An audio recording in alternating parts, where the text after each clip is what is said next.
Salam Bapak Ibu Saudara-saudari yang terkasih dalam Kristus. Selamat jumpa dengan saya Pastor Cornel CP. Semoga Bapak Ibu Saudara-saudari sekalian selalu berada dalam keadaan sehat dan bahagia.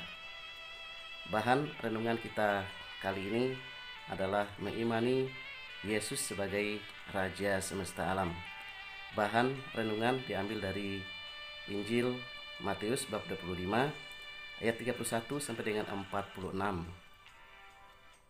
Pada minggu ini kita merayakan Hari Raya Kristus Raja semesta alam. Dalam bacaan Injil kita mendengarkan Tuhan Yesus menyampaikan kepada para muridnya tentang kedatangannya pada akhir zaman. Bahwa dalam kedatangannya pada akhir zaman itu semua orang akan dikumpulkan di hadapan Allah dan mereka akan dipisahkan, orang yang jahat dan orang yang baik, bagaikan seorang gembala memisahkan kawanan domba dari kawanan kambing. Dan tolok ukur yang dipakai oleh Tuhan untuk mengadili semua orang adalah sejauh mana orang tersebut melakukan tindakan kasih kepada sesama yang miskin dan menderita. Itulah tolok ukur yang dipakai oleh Tuhan untuk mengadili semua orang beriman.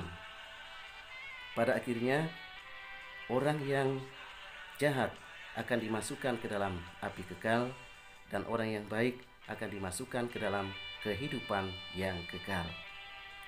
Bapak Ibu, saudara-saudari yang terkasih dalam Kristus, makna Yesus sebagai Raja semesta alam dapat kita pahami dalam berbagai konteks Injil. Misalnya, Yesus kita mengerti sebagai Raja kita, sebagai orang benar yang mau menderita untuk kebahagiaan kekal semua orang yang percaya kepadanya. Seperti terungkap dalam Injil Lukas bab 23 ayat 35 sampai dengan 43.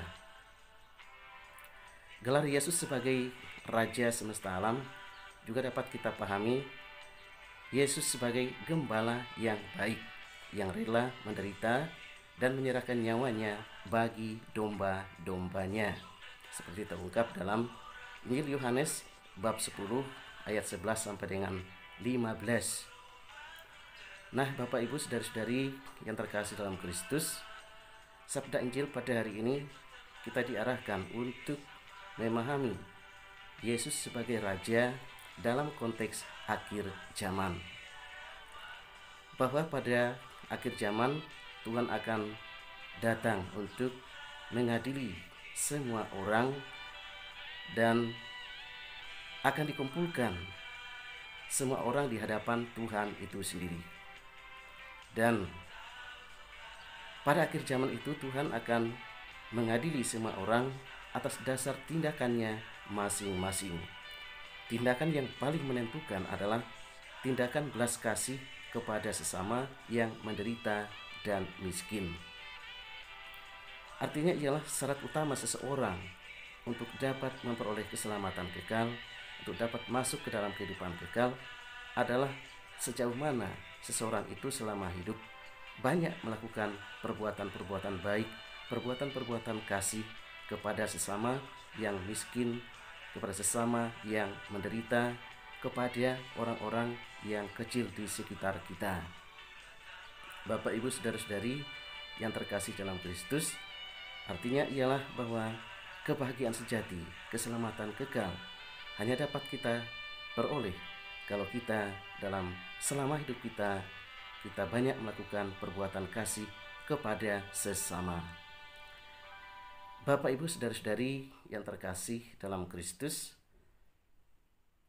Yesus sebagai Raja kita akan tampil sebagai Raja dan Hakim Agung. Dia akan menjatuhkan vonisnya atas dasar tindakan belas kasih yang kita lakukan kepada sesama kita yang miskin dan menderita itu.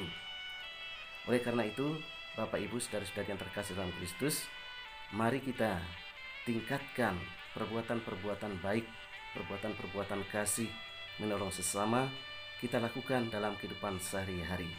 Sehingga demikian maka kita pun layak untuk memperoleh keselamatan kekal. Semoga demikian. Tuhan memberkati kita. Amin.